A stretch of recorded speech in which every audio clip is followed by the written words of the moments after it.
All right, welcome back to the Out of Bounds Sports Podcast. I'm Don. Here's Cody. I'm Cody's back. Cody. How you doing, Cody? Been a while. Not too bad. Not too bad. Good to be back. Good. All right. So today we're down to I'm going to say the final four. We're talking about the NBA Finals, NHL Finals. Should be pretty exciting. Talk about that right after this. Rise up! Rise up! It's game time!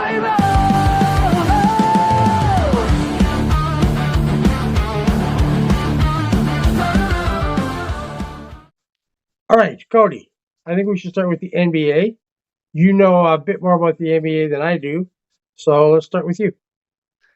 Well, I see you got your San Antonio Spurs hat on, so I think I know who you're cheering for in the That's finals. right, baby. Spurs want to come back.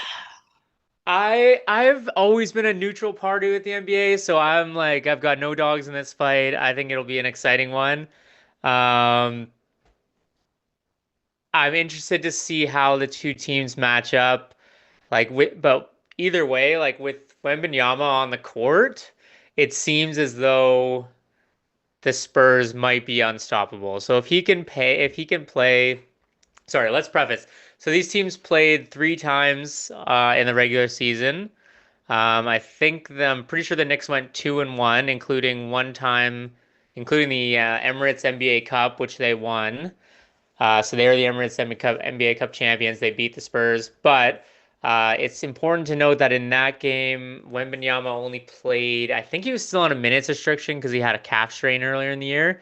He only played about 29 minutes. So when and one thing that this Oklahoma City Thunder weren't able to do was capitalize on those Wemby-less minutes, let's call them. So that's anytime he's on the bench.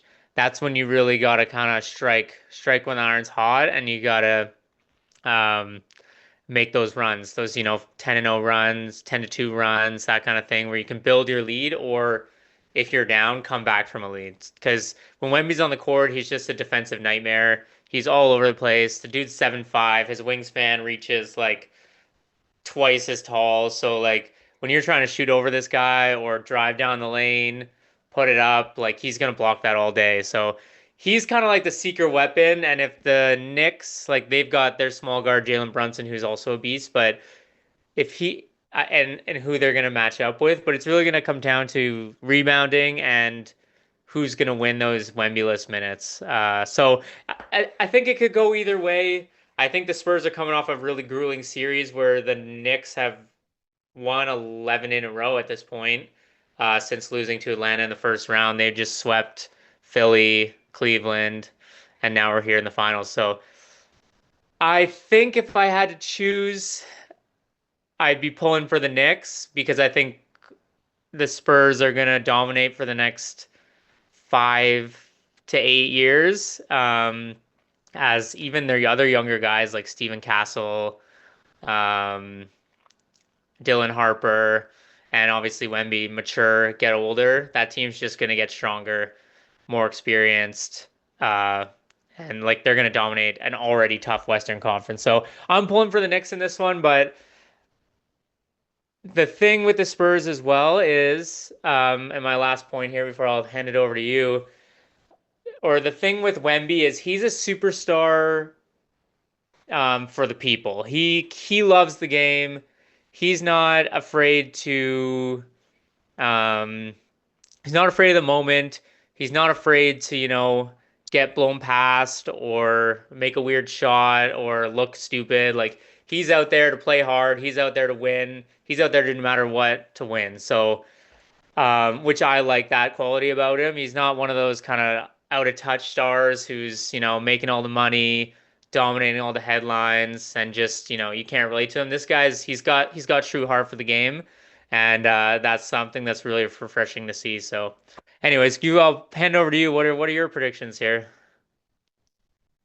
Well, to be honest with you, I haven't really followed the basketball that closely this year. In fact, I don't really follow it closely any year. Uh, but I have got bits here and there. Um, as far as I'm concerned, the NBA finals just finished between OKC and the Spurs. I don't think you're going to get anything better than that. And You know, I've been watching all kinds of sports shows and everything else, and everybody seems to be skating past the elephant in the room. No one wants to touch the one major point here when it comes to New York. Yes, they banged off 11 in a row, and they're playing well. Um, but the only reason why this is happening, and it isn't because of inspired players or strong defense, or we have the heart. We should take it all.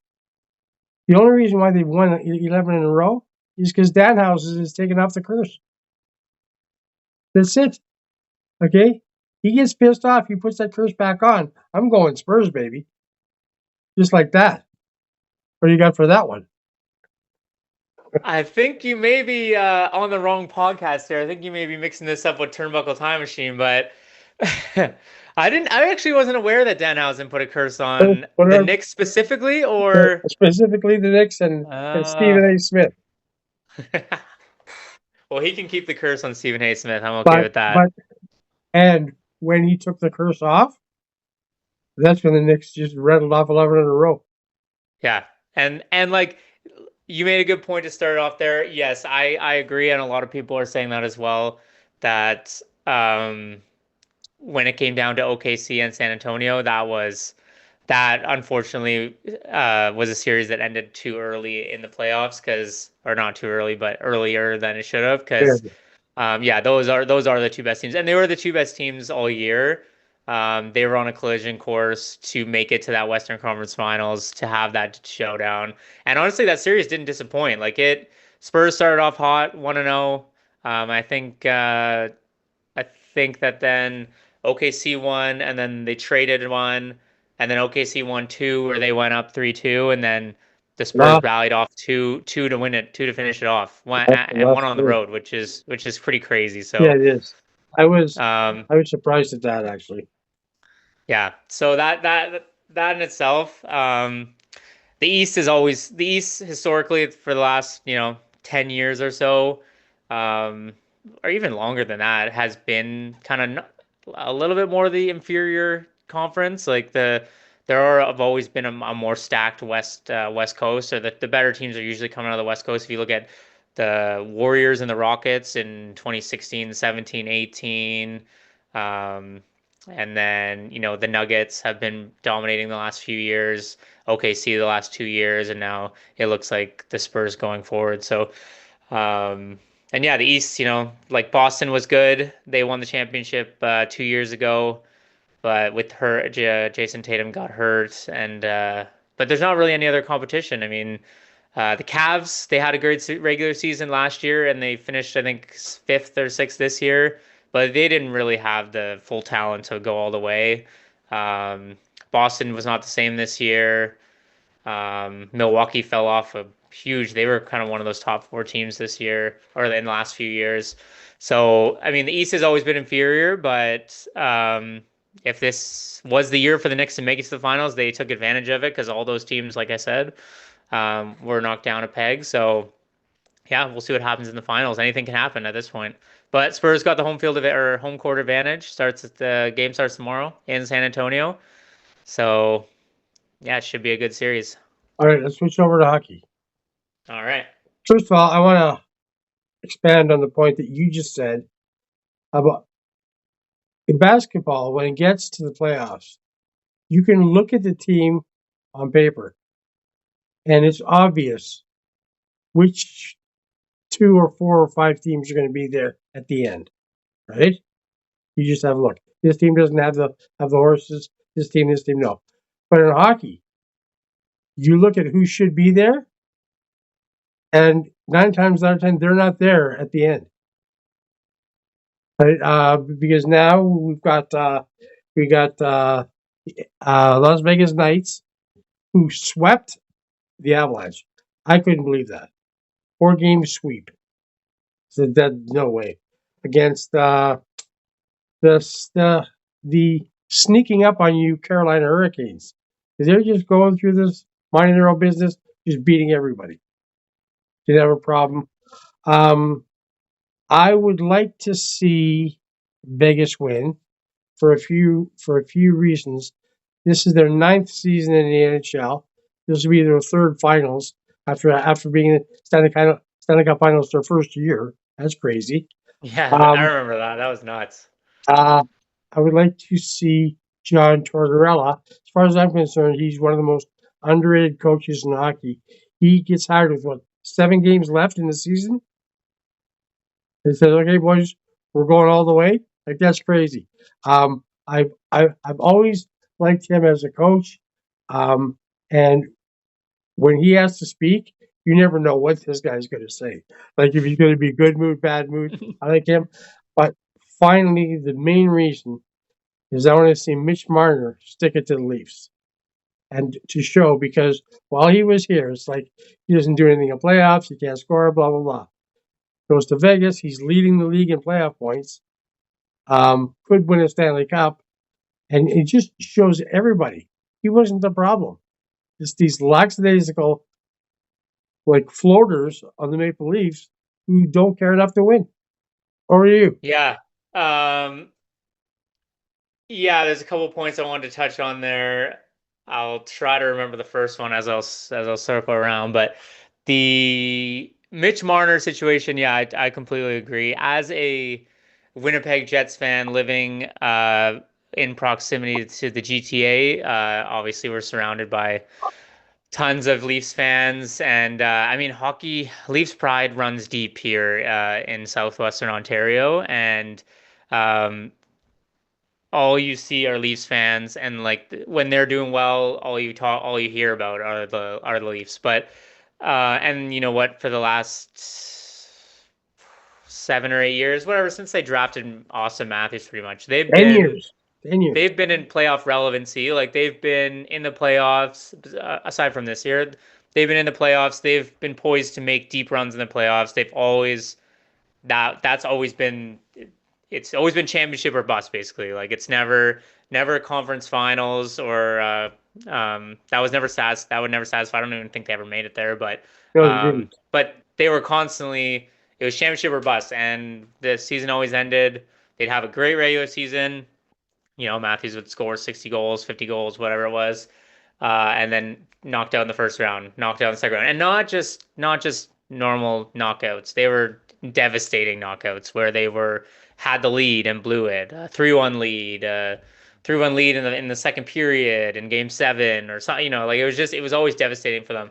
So and it was always the same thing. And then they get knocked out, and it's like, oh, next year's our year. And then you hear all about, you know, the corporate Leafs fans at the games. There's no pride. Like it's weird because the Leafs fans, you know, that I see all around, they love them, they support them, they watch the games. There's emotion, there's passion. But then all you hear about is when you go to these Leafs games is these people, corporate seats, expensive tickets, people sitting on their phone. They're just there to get the photos. It's not the same atmosphere as some of these other NHL arenas where you can really feel that passion from the fans. So it is quite satisfying to see, um, a local too. Like Marner's from Toronto, or is he from He's from. I think he's from Toronto. He's from Ontario for sure. Toronto area? Yeah, and he was always the one that was seemed to be to blame Yeah, he was always getting for shit their on. failures. Even though their goaltending was always horrific. It's like the Edmonton Oilers. They'll have great offensive talent, but Stuart Skinner. yeah, if you go back and watch some of our old podcasts, you'll hear all about Stuart Skinner. But yeah, so I agree with that point. I am happy to see Marner be successful with the Golden Knights, and not even just team success, but individual success as Yeah, well. yeah, Success, good like you point. said, he's leading the league in playoff points, which is pretty impressive. So he's having a great year. I'd like to see the Vegas from that standpoint, but.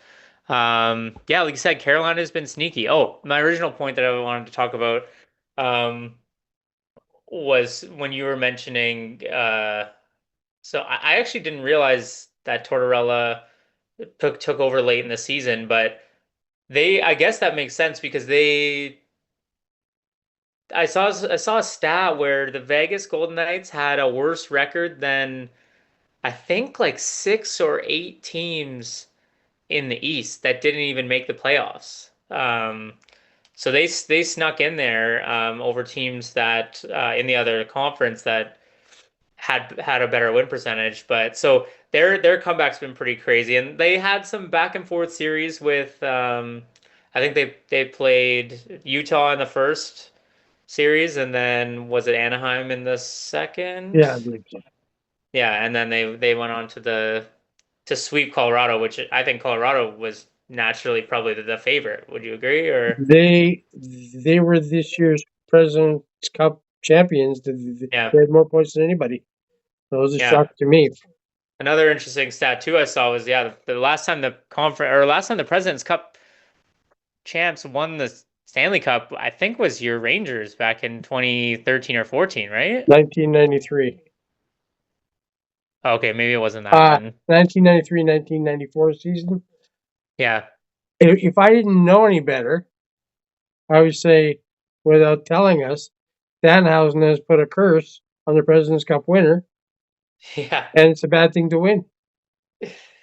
yeah. Which the NBA is having a problem with too. But yeah, who do you got in that series? The Vegas and I like gotta if go you look Vegas. at if you break it down, like who do you think? Vegas or Carolina? I think this is going to be a tough one. I think it's going to go 7 games.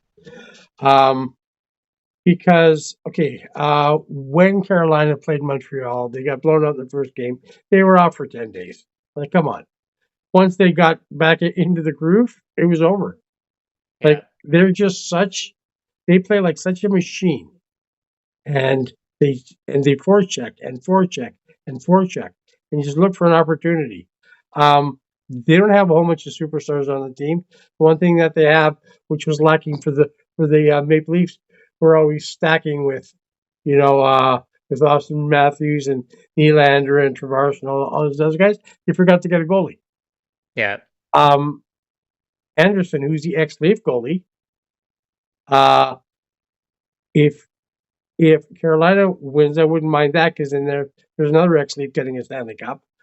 But I just I think it just seems that how everything's falling into place. This is going to be Vegas' year. Like everything's just falling into place for them. So yeah, so yeah. I think I'm gonna lean towards Vegas as well, just for that same reason. They've got an interesting kind of momentum and fortune behind them. So yeah, and even I think it was game 3 against the Avalanche. They were down after the first period. I think it was 3-0. oh yeah. And Torch during the periods, I saw the clip of him just tearing them a new strip, right? And all of a sudden they come back and they win that game 5-3. So he's doing something right. Yeah, I remember watching that or paying attention to that, and I thought they were up 3-0. I'm like, okay. Because I think that was game three. Yes, So I it was think like a yeah. must win for Colorado. And I was like, okay, this one's over, we'll go on. And then I got busy with something, and then I looked back again, and I was like, wait a minute, how did that happen? Vegas won the game. I don't even think I saw the final score. I just saw Vegas won the game. I'm like, what? It's five. And I then think, yeah, I think it was 5-3. five unanswered goals. Yeah, I mean, four, and then an open netter, empty netter. But yeah, so yeah, that should be an interesting series as well. I'd like to see it go game set 7 games because I don't know if the NBA is going to go 7 games. Um, I think the only way it goes sevens is if the Knicks are going to win. I think the Spurs otherwise will win it in less than 7. I think it's going to be Spurs in 5. Spurs in 5, yeah. Knicks will win one at home. Yeah, Um, and that's it. yeah, Because in front of all the celebrities on Celebrity Row there in Madison Square Garden. yeah, and I think probably what helped them to get to where they get to the finals is that they had a way easier road than the Spurs had. Yeah.